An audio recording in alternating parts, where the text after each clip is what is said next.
Happy birthday, you filthy animal. Oh my gosh. It is John's 31st birthday. So old. So I'm old. so old. And so sweaty. Had to have a shower right before we did this. I'm not sweating anymore. That's why he got called a filthy animal. Also, it's a quote off of some movie that I watched before that I can't remember what it was. So, anyway. Something, you filthy animals. Oh, that's Home Alone. There you go. I was just going to say that. Home Alone. Merry Christmas, you filthy animals. That's right. So, Isn't it happy something birthday, like that? John. Yes, thank you. Yeah, so we started off the day on a lovely note. John was running behind, coming off from the farm, and I was pissed off right away because he was so late and didn't help out with the kids, and we were running late already, so I was lecturing him this morning, and then we got to town, and someone said, happy birthday, and I was like, oh, no, because I love my birthday, and I am such like a diva about my birthday. Yeah, and poor Jonathan has always said, I don't care about my birthday, but I have did I remind you about my birthday? No. Did I tell you like it's my birthday? No, and shame on you. That is also your job. But No, I was just testing you, 11 years in, it's just like, you know what? She should know, right? yeah, She'll but I know. haven't looked at my phone or a mirror for a very long time. So lots of things fall by the wayside. My looks go down the drains. She The hasn't dates looked go at her down. phone. She hasn't looked at her phone for a long time. Who believes that? Okay. I don't see any hands. No. I haven't looked at the date because I haven't been working in our business in Canada. And also that messes with my head because it's a different day in Canada than it is in Fiji. And then in the morning, I woke up and I thought, I'm going to be awesome and not look at my phone or I go used on to Instagram. guys. I'll tell you a story here. I have a story. Great. Can't wait.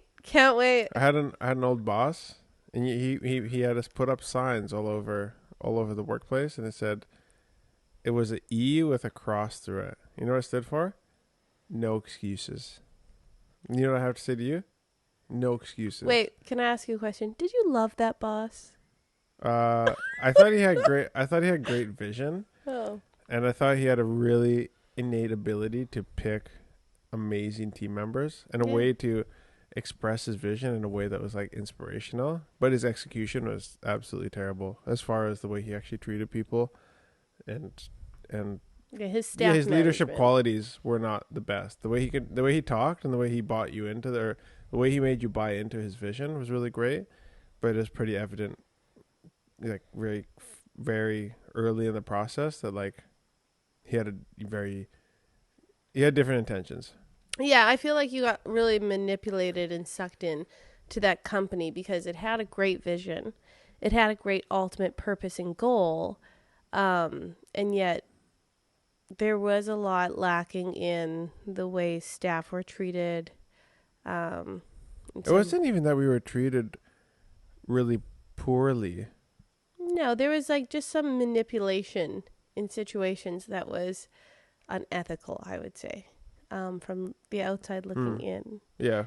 So relating that back to Fiji, do you feel like people here don't manipulate you? That's not the right word, but do you think that they overpromise in the terms of business when they tell you, "Oh, this is a really good business," or "You could make lots of money doing this type of thing in Fiji"? Do you feel like you get manipulated into thinking like, "Oh, this could be like a banger business, like this could like explode and be awesome," and then you get into it, and it's not quite what you were promised? No, because I think the people who say that, I've recognized are people that don't really know much about business. Like they've never crunched the numbers, and even other business people, they just assume because another business person is like renting a new location or like setting up a second store that their business is now successful. That's true.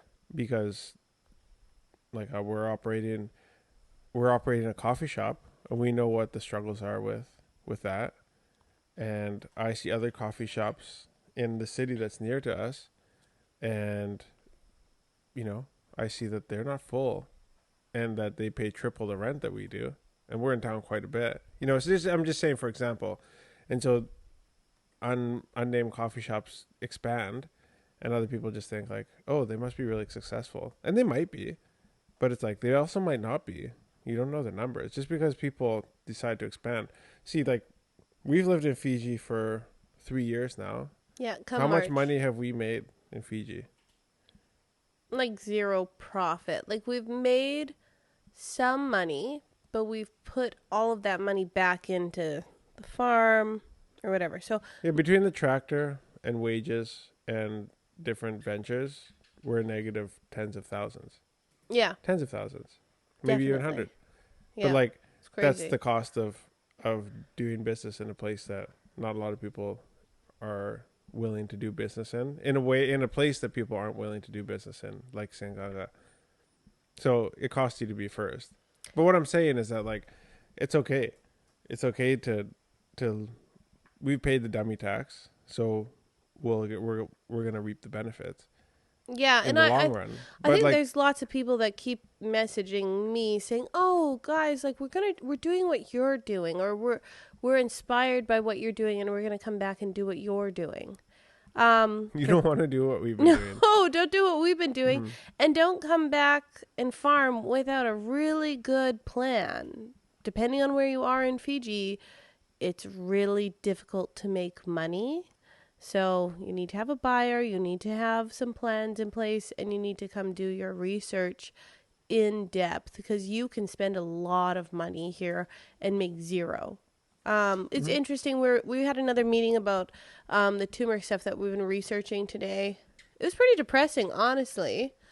Like we were meeting with another processor who does buy and sell and export and supplies locally, and just kind of listening to some of the things that he was talking about. He was saying like, there's so many other countries.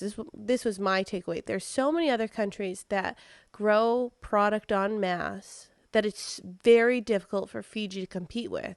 So the only way that you can compete with those other countries that grow things en masse, such as turmeric, is you have to brand yourself as a high um, uh, value product, let's say like an organic Fiji product, and make yourself a luxury product instead of just a regular product. And then go from there and sell for a higher price because you can't get the quantity as much as these other countries. So you can't sell at a low price en masse, which is, it's understandable, but it's definitely hard because Fiji is a small country. So within the agriculture sector, it's difficult if you don't go in with branding and a plan on how to sell. The best examples that he gave us was, what's the Fiji makeup? Pure Fiji. Pure Fiji, Yeah. not makeup. Cool Sorry. company. Yeah, great company. They've gone out. They've branded themselves as a luxury product, and they've done it really well. Not a huge But just company. so you know, though, this is live right now, and so I haven't actually talked to Stefan about this. I've crunched some numbers, and it's not as bad as we think it is. It's actually pretty good. I'm sure it is Yeah, good. I did some reviewing on the numbers that he gave us, Okay. and it's actually really good. Okay. Like really good. Well, I'm glad. I like walked out of the meeting today and I was like, okay, farming is a nightmare. I'm out. I don't want to do it anymore. I have this rash on my legs from my gum boots that I've been walking in every morning. And it's like, all right, Wow, we're calling them gumboots now, eh? Okay. okay, rain boots. I don't know. I Rubber have a boots? I have a rash on my leg from walking in the morning. And I was like, all right, these things can go in the trash. We're done. I'm gonna go move to the city and just do something else. Yeah, the rubber boot situation is unique to you, I think. Yeah, Because you somehow had pants on, you still got a rash. I have like, okay, skin types are different, right? So I think what happens is your skin does really well in Fiji and my skin dies. My skin did not used to do very well. Throwback to vlog, like early vlogs, number 20 or something like that, where I had massive freaking boils in my armpits and Oh everything. yeah, true. But I think you've adapted a little bit. Yeah, I haven't had any problems really since we got back. Yeah, I've taken Yeah, on the new like captain of the yeah, Boyle thank you. team, and yeah, I'm suffering. Yeah, what do you think about, like, people paying, like, we always talk about it here, like dummy tax, right? Dummy tax being the the price of doing business being first sometimes, but also being being the people that you got to pay with because of the way that you're doing things, right? Whether that's a new business, whether that's in a new industry, like it seems like there should be more sharing of information between, like it just seemed like in the meeting that we were in today in particular, like there's like a weird amount of vagueness. Yeah. And like all the entities that we meet with are kind of like pro they all kind of give us the same problems to solve, and it's like you guys have solved it, so like why are we not like nothing just seems very clear. They're like, you got to talk to the right people, you got to meet the right people, it's who you know. And then we go talk to the next people, and they're like, you really have to get to the right people, it's who you know. And And it's he's like, who are you then? Why am I talking to you? yeah, Who's the person that I have to talk to? Who's this person that I have to know? Because John and I actually have a crazy amount of access to contacting people because of our social media, which has been really amazing. But if you're talking to people and they keep saying, it's who you know, it's who you contact, you're like, okay, can you just tell me who I need to know and who I can contact? Because I'm sure I can know those people and I'm sure I can somehow contact these people. It's a small country. yeah, But who is that person, please? Anybody? yeah. Like, yeah, help us out.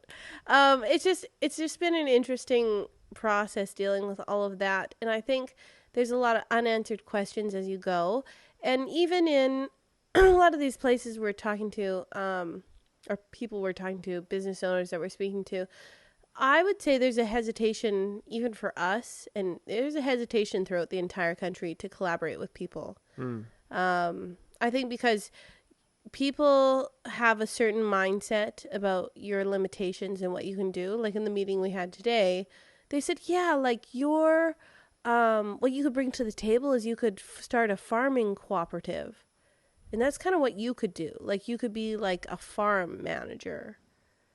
And I was kind of thinking like, oh, Boring. boring. I don't want to be a farm manager. Like I'm out. Like I don't, if that's all you think that I can do or me and John can do, like I'll just do something way crazier and blow your mind later because I'm not a farm manager. Like I can do bigger things than that. I can manage farms and export and do this. It does take money. Do you think it's prideful of us to think that way? Yes, and good. Let's be prideful because I have pride that I think isn't an egotistical thing in the sense of like I have confidence. Okay, let's change the wording.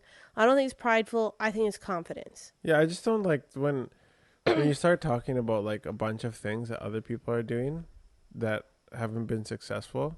Yeah. And then you recommend, like, for us to go down the same path, and for you listening to go down the same path as a bunch of other people before you who haven't been successful and expect a different result seems kind of silly to me. Yeah. I understand that the concept behind farming cooperatives and how you can form different co-ops, and then that if you have the right meeting minutes and all of this kind of stuff, it offers you the ability to gain access to funding and all of that, the things that come with having an or having an organization, right? Yeah. But like at the same time, it's like I've never seen a farming cooperative that's just like blown up. No. Like, I know lots of people are part of cooperatives. I know people that manage cooperatives, and they're maybe 100% broke. maybe explain what a cooperative is for those people listening that are not in Fiji and haven't heard that word so many times. Right, yeah. So a farming cooperative, at least where we are, is basically a group of farmers that band together and agree to be part of a group, and they have a secretary, they have meeting minutes, they have a person who oversees the meetings like a CEO, and they make an agreement. Say a cooperative that would say, okay, each farmer here has to commit to farming 20 acres of said crop, and each farmer agrees. And then when they all sign together and they track the meeting minutes properly, then they can go to a governing body and say, hey, we want funding to be able to get a tractor, and they can get funding to get that tractor, and that tractor is then managed by them to help them to achieve those goals, and they have to report back to the funders or to the people who have lent them the money that they have, pursued and achieved these goals. And a lot of times they don't. Well, They it get just sounds like the a lot of first asset. paperwork. Yeah, they get the first asset, and then they don't even make it to the first harvest, and a bunch of people have dropped off, and so on and so forth. So, I mean, that's what a cooperative is. Yeah, it sounds a little painful to me, but anyway, that's just kind of what we're dealing with right now. I guess the exciting news, I'm hoping some of you have seen it on our Facebook post. We finally have an office. Yeah. So, Oh my gosh, that has been like, it's actually, to be honest with you guys, like we have an office, but talk about like not the hardest, whatever. Hard is like all relative, but just the most frustrating week to like start in the office because what are we on today? Today's Thursday that we're recording this podcast. So Thursday and Wednesday and Tuesday yeah. were all power outages. Yeah. Like from the morning till, I don't know, the power might still be out. So the power, like yesterday, we were there right from the morning, went out at 9. It came on at like 2 because we were like, let's stick it out. And then we're like, okay, let's go get some stuff done because there's no power. Half an hour after we left, power came back on. But we were already like on our way to the city to like do some errands or something. Well, and it's So hard because we put our lives out to you guys. We record things, we edit things, we post things on Facebook and social media. All of that requires power. And then also our coffee and tea shop in Sanganga, Fresh Tea and Coffee, needs electricity. And we don't have enough money to have a generator. Yeah. So, hi guys, my name's Jonathan, and this episode was brought to you by Fresh Tea and Coffee. We're located in Sanganga, about halfway between Lambasa and Savu-Savu. So if you're ever on your way and you want a cup of tea or a dessert or even a cup of coffee or an iced latte or an iced mocha, make sure you stop in. You turn at the police station in Sanganga. We're about 200 meters down the road. We'll have you in and out in less than 5 minutes. And boom, pizza's coming, baby, in, I don't know, let's say like a month. Yep, pizza's Okay. on the way. So we're going to have the biggest pizzas in Fiji for a very reasonable price. Yeah, and they are not your average Fijian pizzas. They've got some flavor to them, little style. So we've got some exciting sauces for you to try. We've asked our staff to try it. Their eyes got excessively wide because the surprise was there, and they were excited about the taste. And yeah, I think it was good news. I think we're going to try to do something that people know and then something that will surprise you and hopefully keeps you coming back. So keep posted to this space. The largest pizzas in Fiji and the tastiest, hands down, the largest and the tastiest and most affordable pizzas coming to you at Fresh Tea and Coffee in Sanganga very, very soon. Yeah, I think some of you from Sue are going to have to take a trip over to this island. So going back to the power, how about the conversation with the EFL lady this morning? Oh, okay. Don't rag on her too hard in public, but yeah. Okay. Obviously no names, no. but okay, I just want to go ahead. I just want to tell everybody here. I never ever want to hear anybody talk like this ever again. Also, let's just so everybody knows, John is the biggest troll you've ever met, which means that he loves just to rag on people. Oh, I've told this story many times today. Yeah, many times today. Yes. So we have our manager at the coffee shop call EFL to see what's going on. Third day in a row, that the power has been out. So let's find out again, as we did yesterday, why it's out. Call the lady. Yes, the power's out all the way down to Nambavatu and Raketi, all those places. So way down our island, everybody has no power. Okay, thank you. When do you think the power will come back on? Oh, I'm sorry, ma'am, I really can't say. No, it'll be on probably soon. Okay. Well, number one, soon. So we had explained to our manager yesterday, because the answer yesterday from EFL was soon. So we had explained to our manager, soon is relative. Jesus is coming soon. The pizza will be done Soon. soon. Okay, Your so coffee will be ready soon. soon. So we need a number. Like, we're talking like 2 or 3 hours, or like in the evening, because that's the difference between closing the shop, paying a bunch of wages, or staying open. So we still can get an answer from her, and then she was like, sorry ma'am, this is part of our unplanned outage. I'll say it again. Sorry, so this is her. No, but can you just tell us like when the power's on? EFL lady. Sorry ma'am, I really can't say, but all I can tell you is this is part of our unplanned outage. Yeah, Part of the unplanned outage. Part of is the issue. Guys, that's a very, very confusing statement. To have something that is part of an unplanned thing is to be planned. What is it? Okay, is it planned?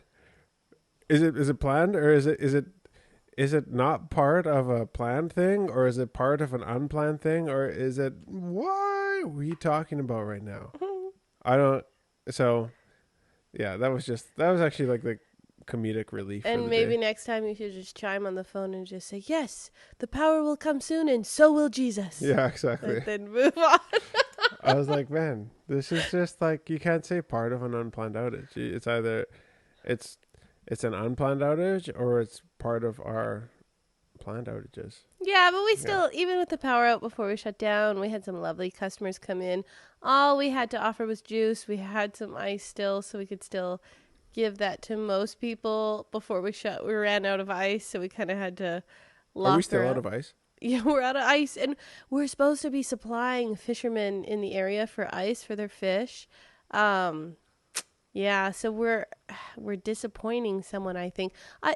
We actually have no idea if the power's No, back our big on. supplier who buys every day, he's gone.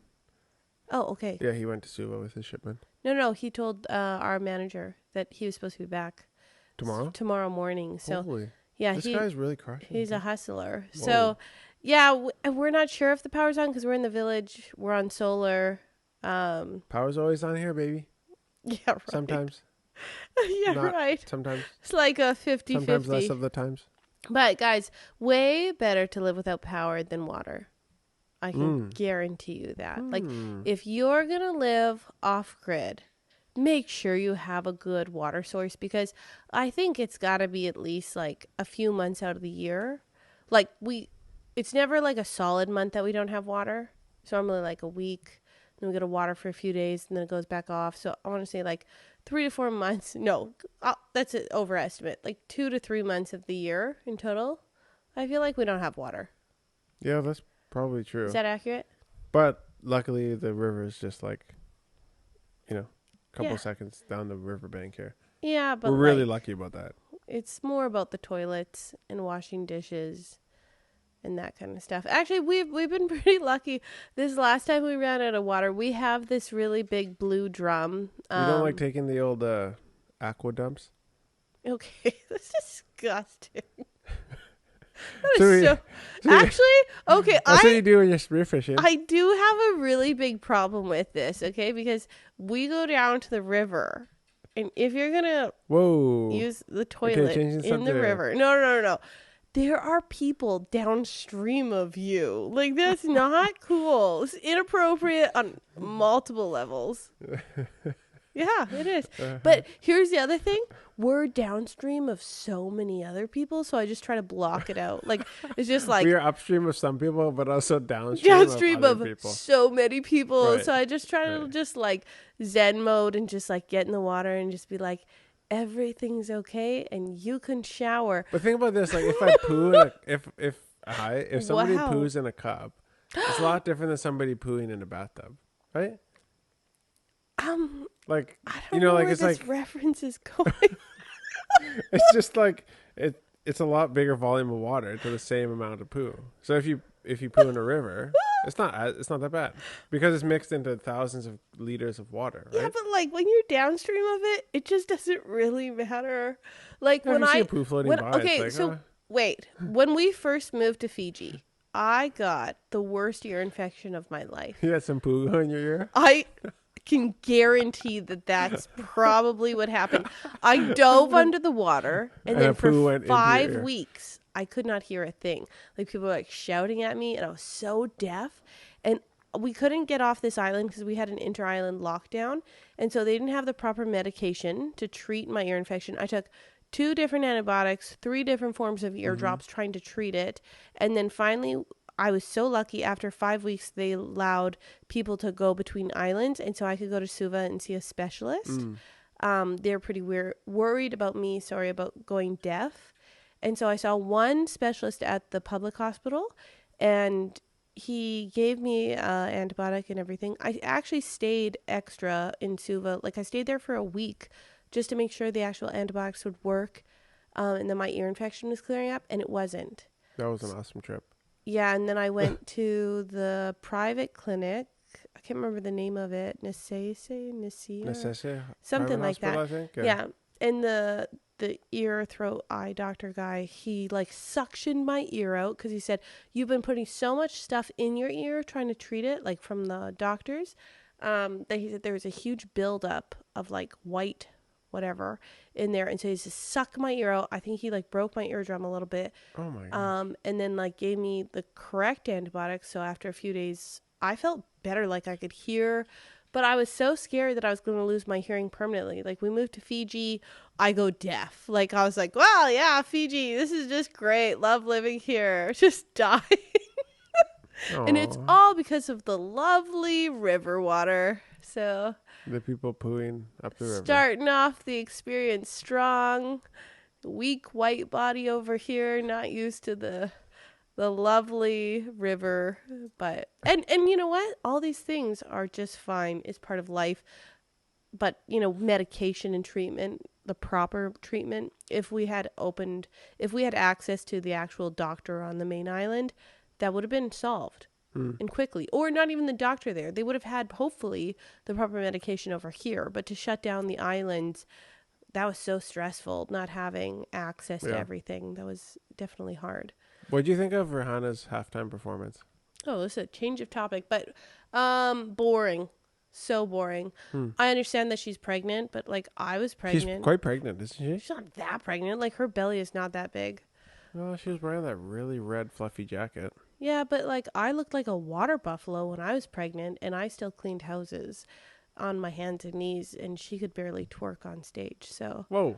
You wanted to see Rihanna twerking? No, but have you ever watched one of her other concerts? No, I haven't, actually. Yeah, so I feel like it was just, I don't need her to do that. It's not interesting. I'm just saying, like. It's just kind of underwhelming. It was underwhelming. Did she even perform Umbrella? I mean, come on. Yeah. So, I don't know. I wasn't that impressed. And also, I don't care that much. We just, like, watched it because I always watch the halftime show, judge it, then move on. Yeah. I just thought she could have done a bit more. Oh, it's been a long time since she's performed as well. So. I know. Well, she's a billionaire now. Yeah. Do you know what? You don't need to perform. And also, so back to business. Yeah, she also, like, she might have been like, I don't need to do this. No. Even though she did do it. She's brilliant. Yes. So Why? I don't know the numbers, but she did the halftime show for free. And well, yeah, everybody does. Yeah, but her Fenty company. Fendi? I thought it was Oh my Fenty. gosh. Okay, guys, we're going to react to this. Okay, and go. Okay, whatever. She made lots of money, right? So, business move. What company? Great. No, I'm not doing it. You're the girl.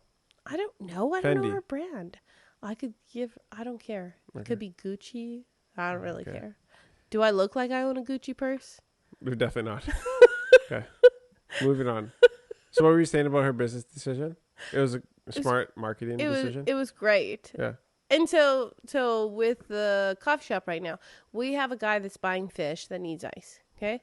We're selling to him. Normally we sell a bag of ice for $4. Well, we don't have to get specific. Oh, no, I know. But we're giving him A large discount. Large discount. It's because he's the biggest supplier of fish in our area.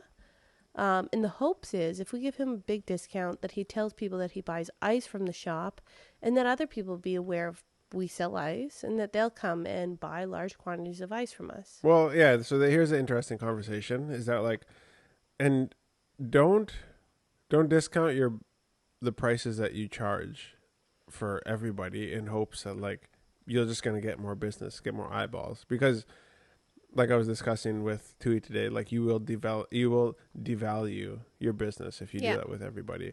But with a gentleman like this, you can kind of weigh, what's the lesser of two evils and test things out. And this is where me and you have paid dummy tax over the last 3 years, and we'll see how this turns out. But with this gentleman, I'm giving him a large discount because he's buying like many hundreds of kgs of ice a week.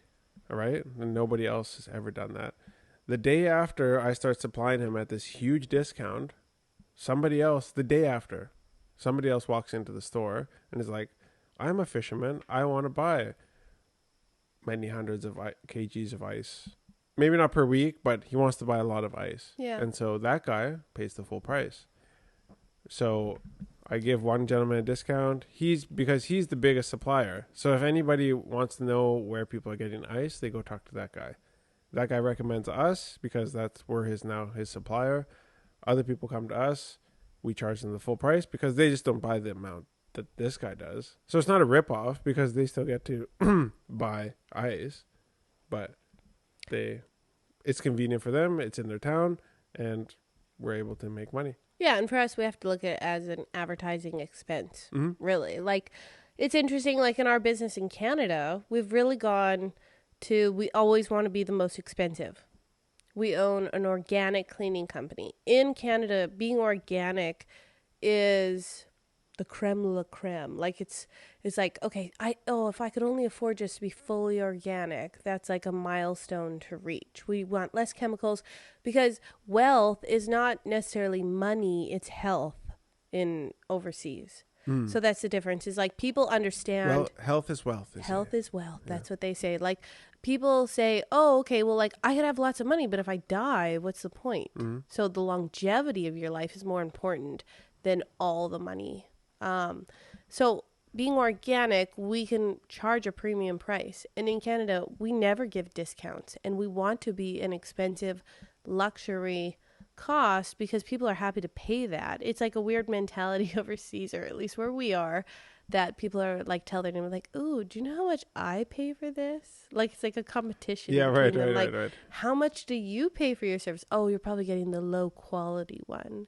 Yeah. And even with our friends, like we've just decided, no, we're not really giving discounts because it's definitely it's a lot of work to clean, and we have overhead and all the things, and our friends, they're happy to pay and support us. And I've had a few people where they're like, oh, can you give me a discount? And I come look at their house and like take a look at what's happening there. And I'm like, if anything, like you pay the regular rate or you can pay double because your house is filthy. Bless your heart, but heck no. Like this is going to take a lot of work. So we're happy to help you, but probably just pay what we charge, and otherwise I can help you find a discount you're my friend, company. so don't ask for a discount. Yeah, John and I definitely believe in that. Like when we have friends, it's obviously like, I think it's maybe if it's a mutual back and forth thing, like, hey, I discount you, you discount me, we're friends, that's fine. But if you're just like walking into someone's store, that's your friend, to ask for a discount, it's not supportive of your friend. Yeah, like you should support your friends. And I think people have this weird thing that like my friends should support me with their businesses. But like, why isn't it the other way around? Like you should support your friends because they have businesses. Yeah. Or your family. Like I literally was working with a friend this week who was working on some of our machinery. And I was like, dude, please don't discount me. Like whatever you would charge the normal person, please charge me. He gave me the quote. And I'm like, dude, is this what you charge somebody? Because like, I don't want to be that guy who's like always out looking for a deal. Yeah, I do deals with other people if I have like brand deals or like we make content for them at a discount. But then it's like, I feel like we give them a lot more value than we take. Yeah. Like there are discounts, but it's like, hey, you give me a discount, I promote your business. It's a win-win for Yeah. everybody. But it's not just like, hey, give me a discount because I'm your friend. It's like, what? Yeah, it's kind of That's so. rude. Yeah, that just seems. It's always seemed just like kind of unfair to me. But Or there's just and it's not Fiji. It's all over the world. It's like, hey, give me a good deal. You're my friend. It's like, or hey, pay me more. You're my friend.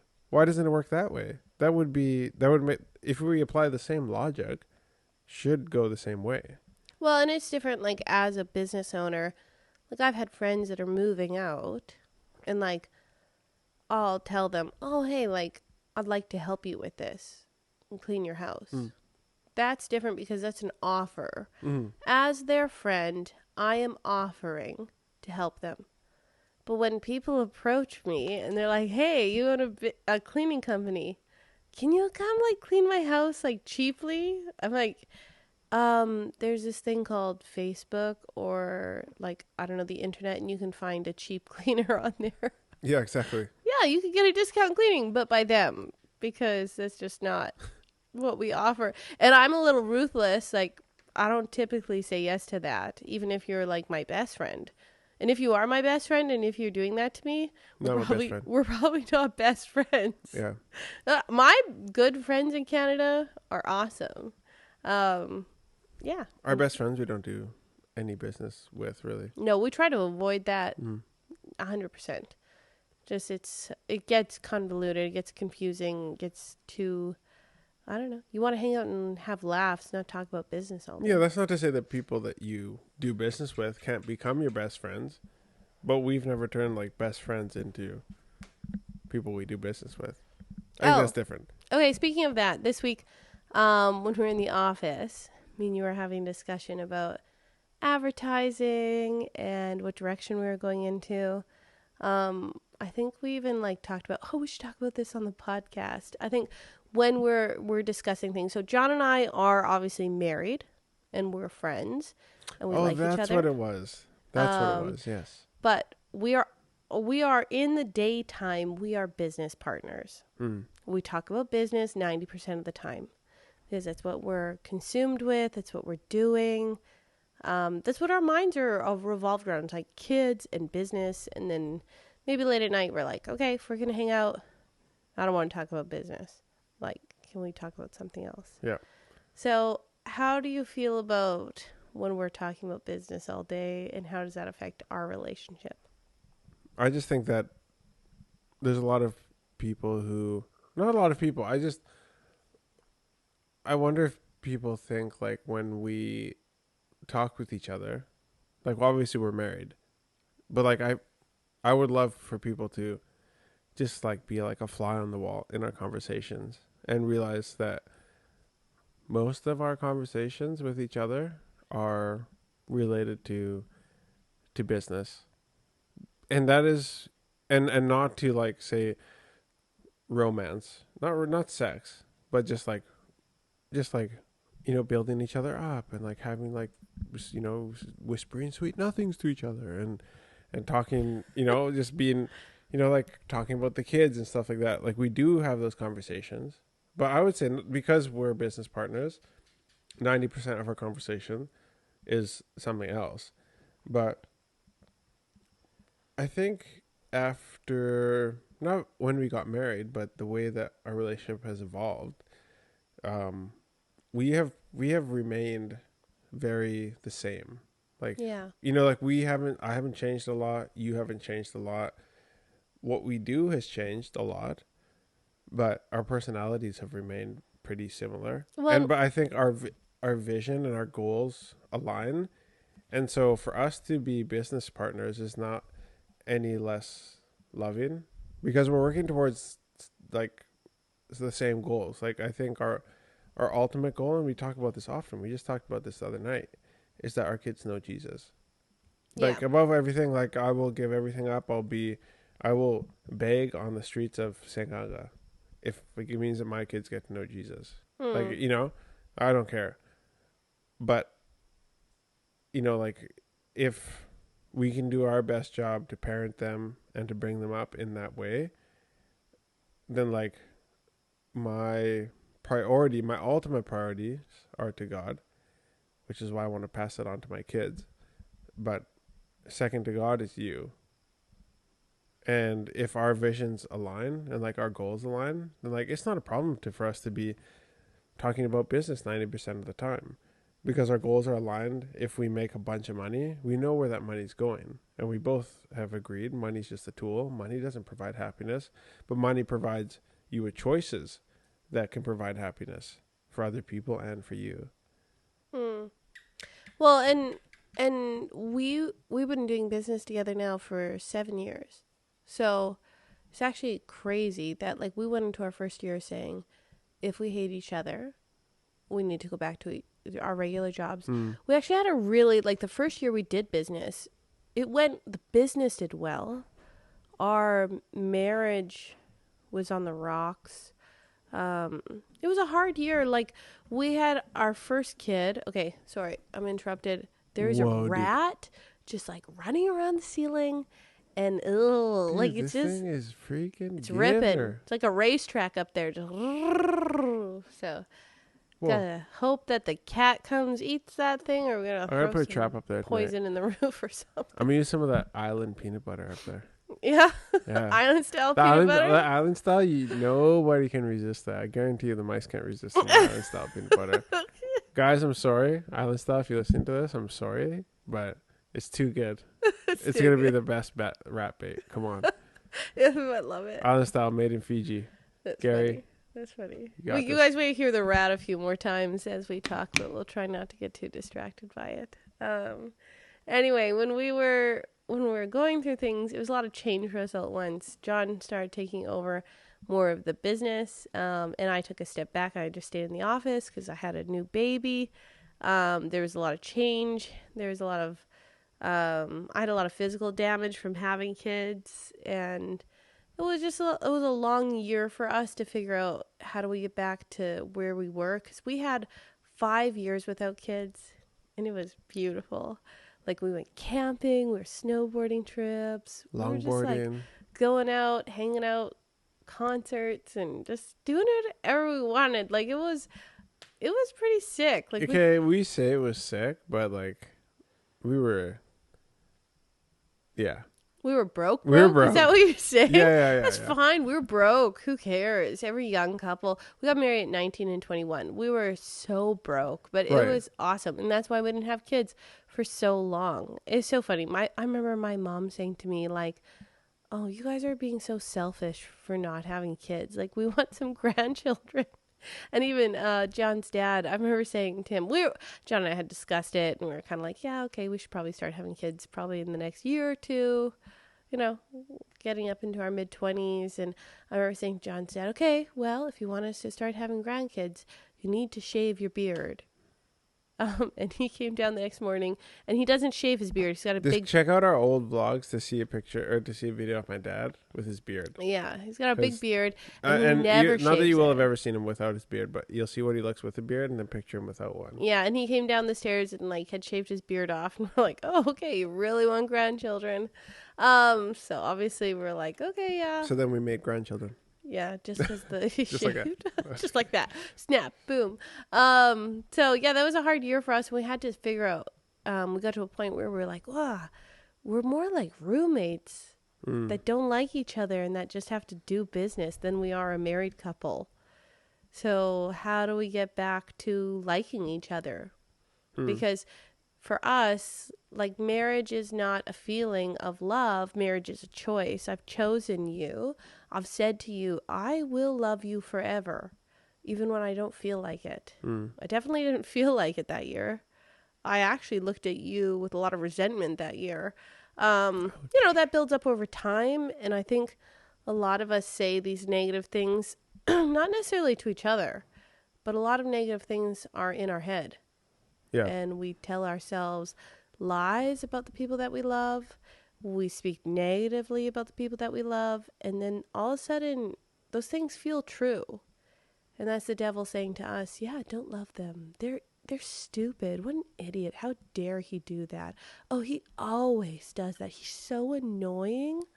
Like all those things, that's the devil coming in between you and your spouse. And so you have to reject those things.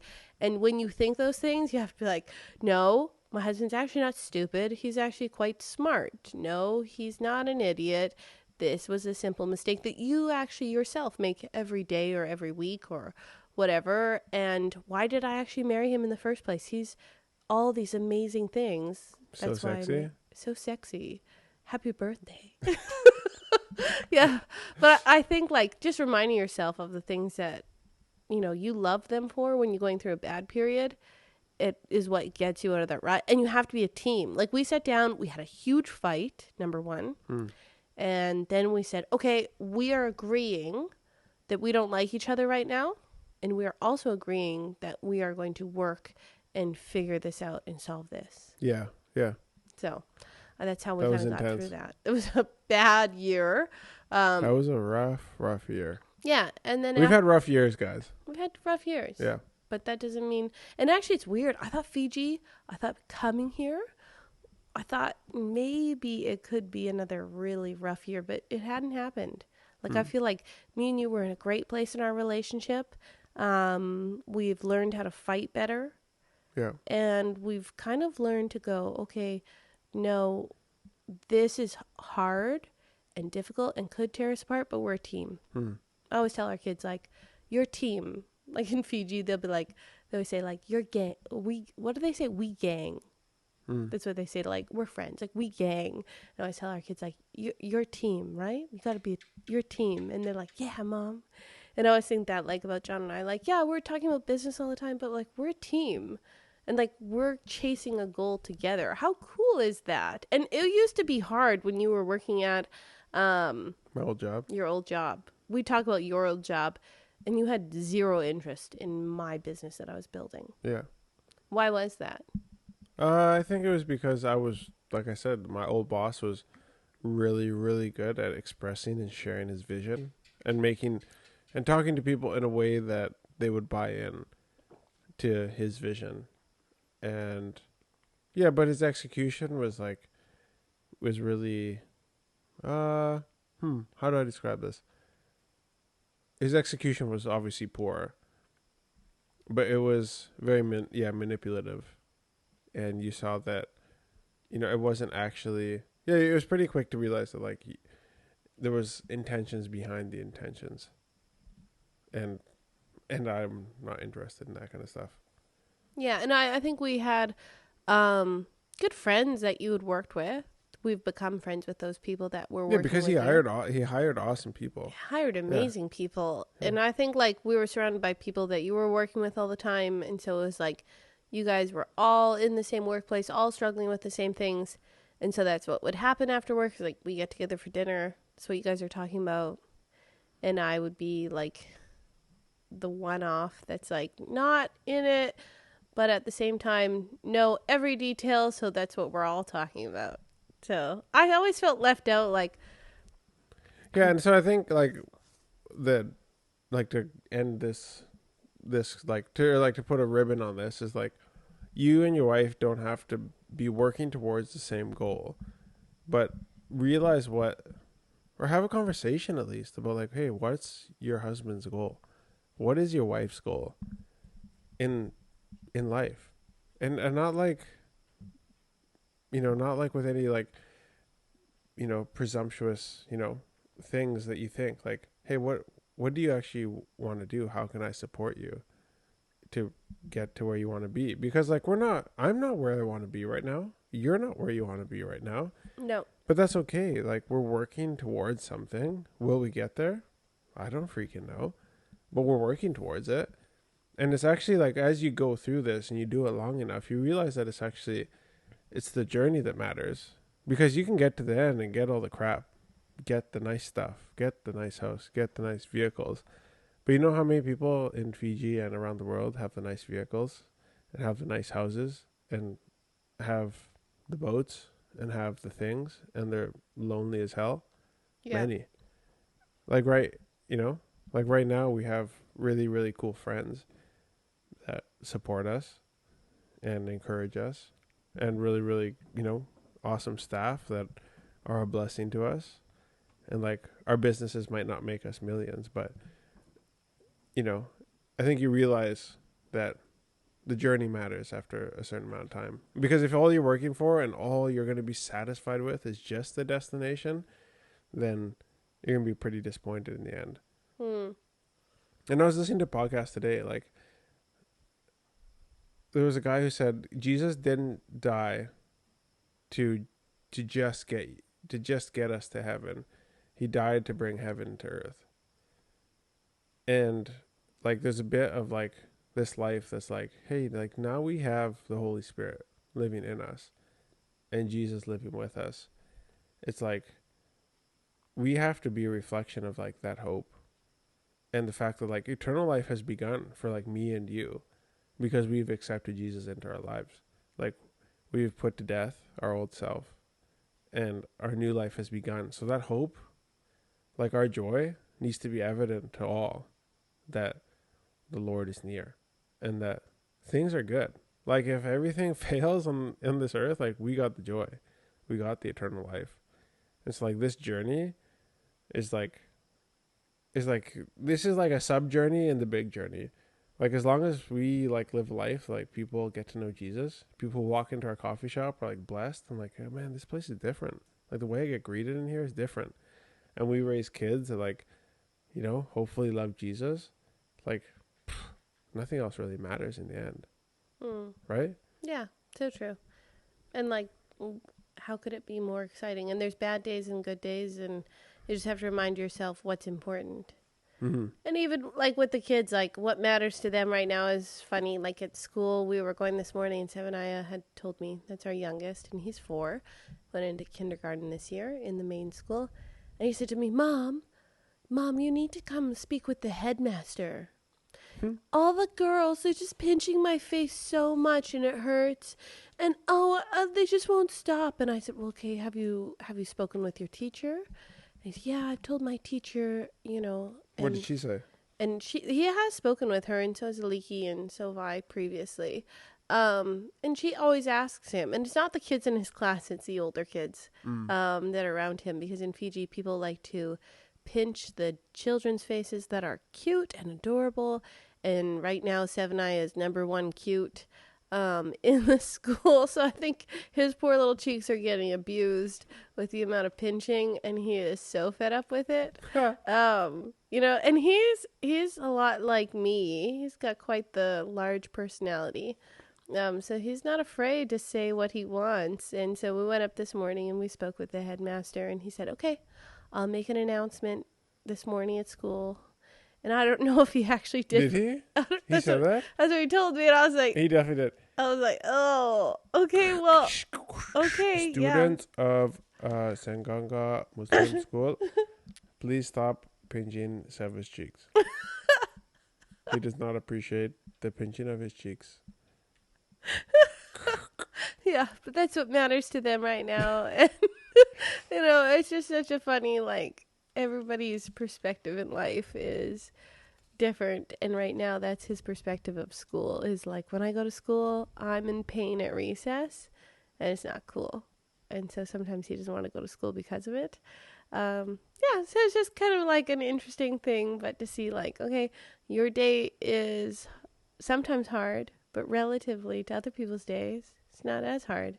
Is your cheeks being pinched as hard as not having a lunch at school, or I don't know, going home to whatever you're going into that's not good, right? Like it. Yeah. So when we have hard days, we try to remember that and go, okay, this is actually something we want to be doing and enjoying.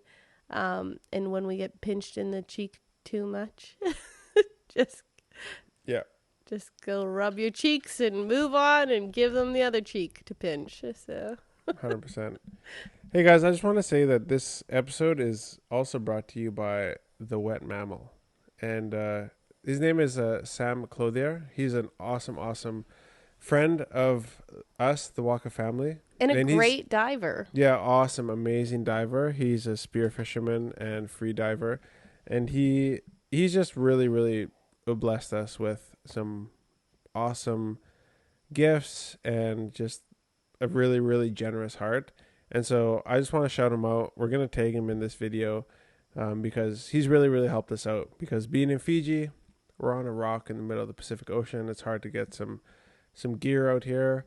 And for me and Stephanie, one of the things we like to do in our pastime is go snorkeling and free diving and go spearfishing. And he's helped us out a lot with that. So huge shout out to Sam. Thank you so much, man. We really, really appreciate you. And we hope your channel, like his Instagram is blown up. It's way bigger than ours. So whatever this does for him, we really, really appreciate it. And we just want to say, hey, man, just keep doing what you're doing. You're an awesome guy. Yeah, and I think we also have to say thank you to a guy named Zachy. Yeah. If you saw my post a while ago, we got an iPhone 14 Pro. It's for our new content manager, Tui, Who's currently listening into this. Go check him out on Instagram. His handle is at callmetui on Instagram. Good guy. He's living with us. Amazing He's guy. having to listen to all the crap that we spew during the day. Poor guy. Yeah, poor guy. But anyway, Zachy got us an iPhone. Love you, man. I think you're back in the States already, but Thank you very much. If you're listening, that's awesome. I think we're going to go into talking about what we learned in our Bibles this week, and then probably on to our card game that we play every week. Yeah. You got something, or you want me to start? I do have something. So just 1 second here. Let me pull it up really quick. I had it up. Okay. So in John 8:32, this is the NIV version, says, "Then you will know the truth, and the truth will set you free." I was just thinking this week, like, the truth. What is the truth? So the truth is that Jesus loves us. The truth is things that are spoken in truth, and that we don't have to lie, and that we can just say things that are honest. I don't know, it's just kind of all encompassing. Like, I like this verse because I like being allowed to speak things that are true and say things that are true and know that I have freedom in the truth. Meaning that, like, Jesus died for us on the cross. He's freed us from our sin. Right? We know that that is true. Okay? So then it says, then you will know the truth. So we know that that is true and that we don't have to follow all of these rules to make our way to heaven. And so sometimes in Fiji, I hear a lot of tambu, tambu, tambu, don't. In church, right, specifically. And I always think, like, yeah, okay, like, the things that you're saying are true, right? Yeah. But where's the freedom in that? So the verse says, then you will know the truth, and the truth will set you free, right? And the freedom is that God's forgiven your sins in the past and in the future.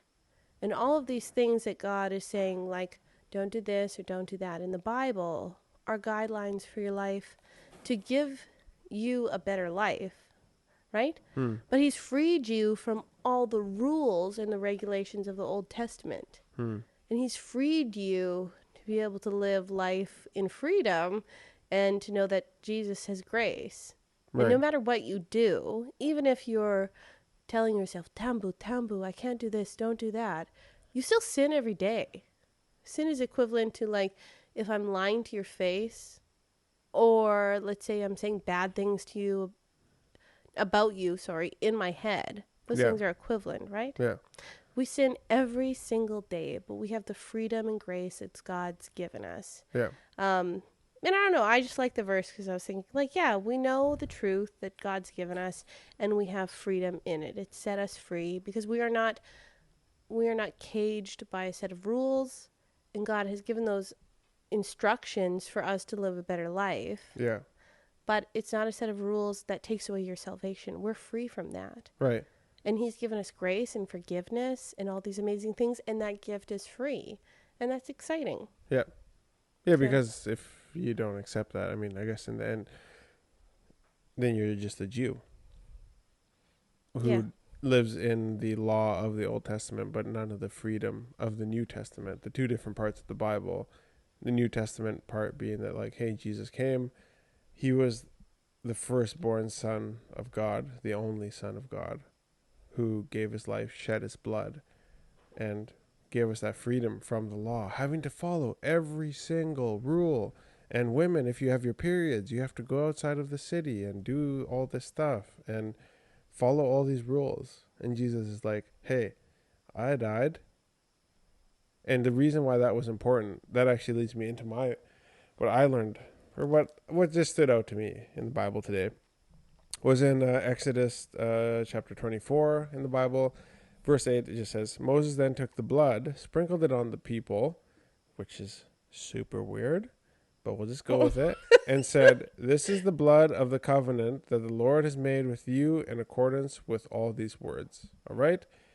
Okay, now we're going to skip ahead. There's two parts of the Bible. We got the Old Testament and we got the New Testament. We go into Matthew 26, and this is Jesus now speaking. So is Moses speaking before? Now we got Jesus speaking. Son of God, sent to earth. Then he took the cup, gave thanks, and offered it to them, saying, drink from it, all of you. This is my blood of the covenant, which is poured out for many for the forgiveness of sins. You notice, like, the similarities between that? Drink from it, all of you. This is my blood of the covenant. And then Exodus chapter 24, Moses being like, this is the blood of the covenant. And so, like, there's this, like, direct correlation. And I think because of my ignorance, to be honest with everybody, of, like, the Old Testament, being not really interested in the history, I guess, of the Bible, and not being, very, very grounded in all of that, and just being okay with, like, I love the practicality of James. I love the story of Saul, who turned into Paul, and, like, and his story, and, like, what, and the things that he said, and how applicable everything is. But now, like, working my way through the Old Testament, man, I feel like such a, like I'm just drinking milk, like I'm just such a child. But, like, realizing, like, the correlations between the old and the new, and what that would have meant for Jews, like, having Moses, or the Israelites having Moses being like telling them, going up to Mount Sinai, listening, getting all these instructions from God, and being like, you have to sacrifice, like, the firstborn, like, sheep, the firstborn goat, the firstborn cow or bull.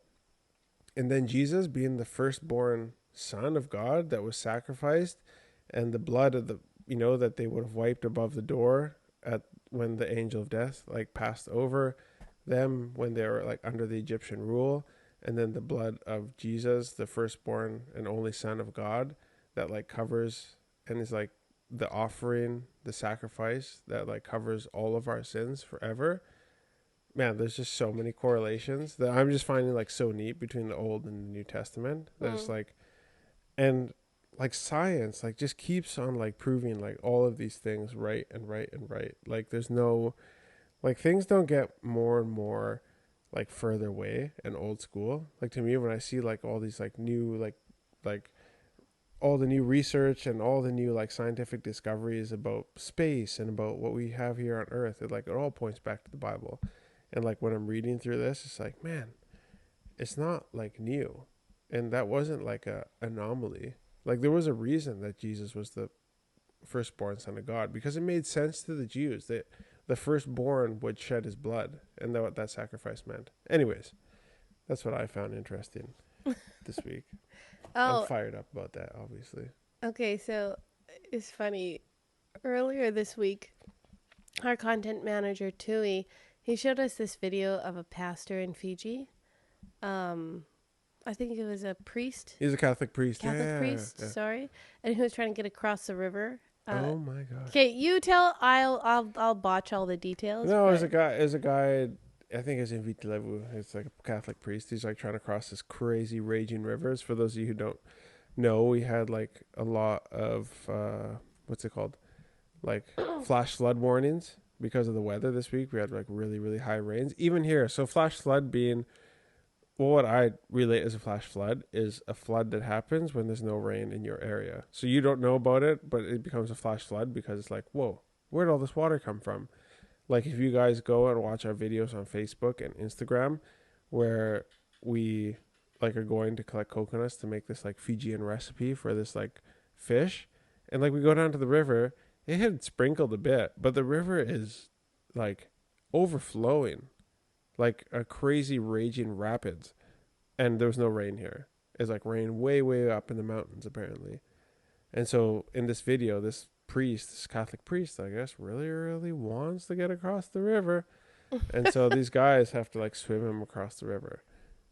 Just like he gets in a tube, and for whatever reason he's like holding something up in his hands, and then these four or three or four poor souls have to like swim him across. And it's not like our river.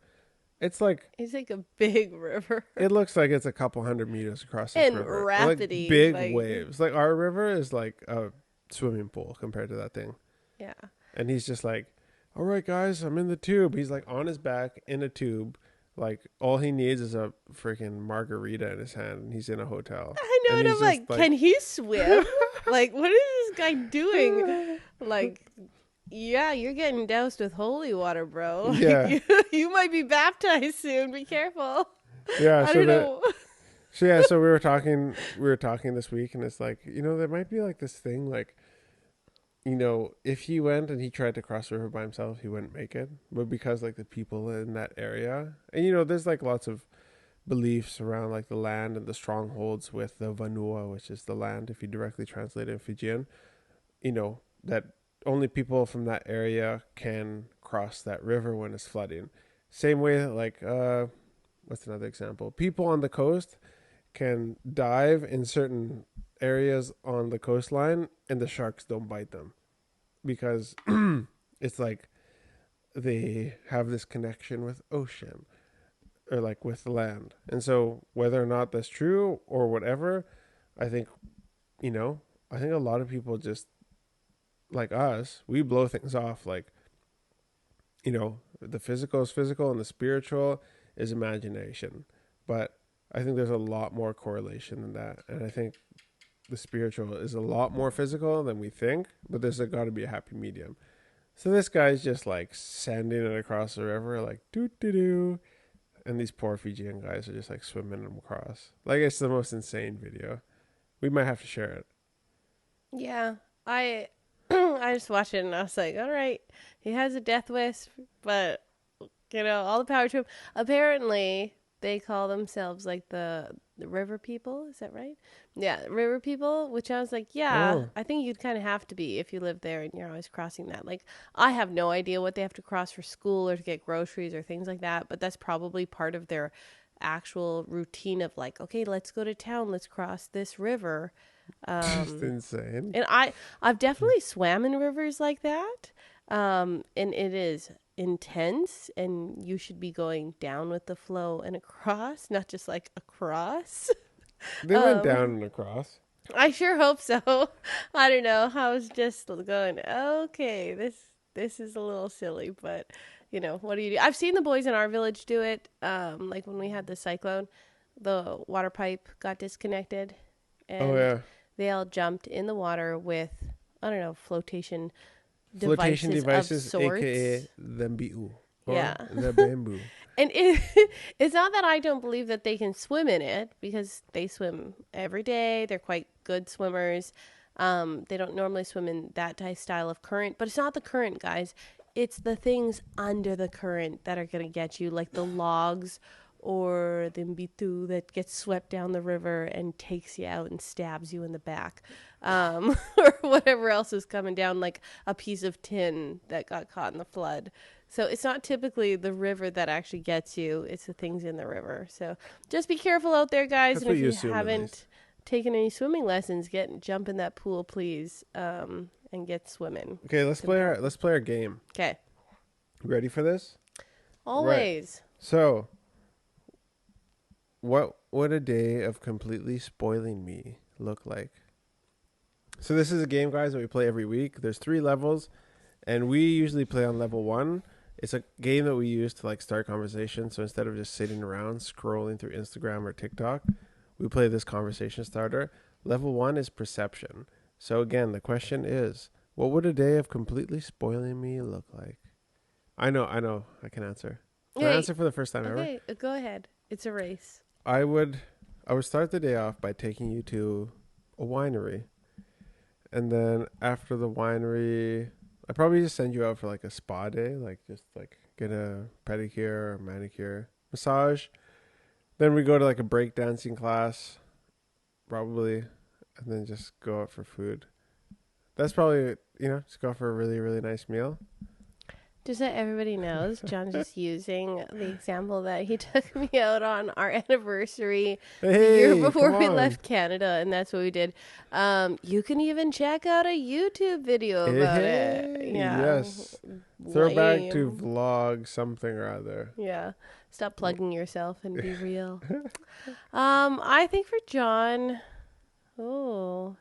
I think that if you could send him out spearfishing and then also like regular fishing out on like some sick charter boat that had like some epic burgers or something like that. I'm just saying burgers because it's something that we don't get that often here. Dude, I'm not 500 pounds. I'm going with specifics over here. And then if you could get a helicopter from there to like a spa. Okay, I've never actually been to a spa. Okay, you definitely have. There's a hotel in Canada that we love, and it's a spa hotel. Oh. And you go in, and you have to pay for the room, but then the rest of the time you go through steam rooms and saunas, and there are like 7 or 8 of them, and you rotate them. And then there's like this like hot and icy cold pool that you walk through, like hot to cold to hot to cold. And then there's like one steam room that has like rose petal smells, and there's showers called experience showers, and you go in them and you press like tropical, and it's like this icy cold shower, but with like the scent of oranges and like there's like birds in the background. It's like, and John loves that place. So if I could fly him there for 2 hours, because John, Steph, this is realistic. This is not imaginary. He said to like, spoil you. Imaginary, like this is like my best. I have to go fishing and spearfishing and get back to when I have Hill. money. Okay, you'll go spearfishing, eat a burger, helicopter to that resort, crush like a half a day of spas, have a massage, and then come back to Fiji and just eat a big bowl of ro-ro. No, X-day the ro-ro, maybe like some lamb All right, curry. guys, thank you so much for catching this podcast. It was brought to you by Fresh Tea and Coffee and the Happy birthday, Wet Mammal. John. Yes, thank you, Sam, for your generous offering and just being a great friend. We really, really appreciate you. Have a good night. Peace.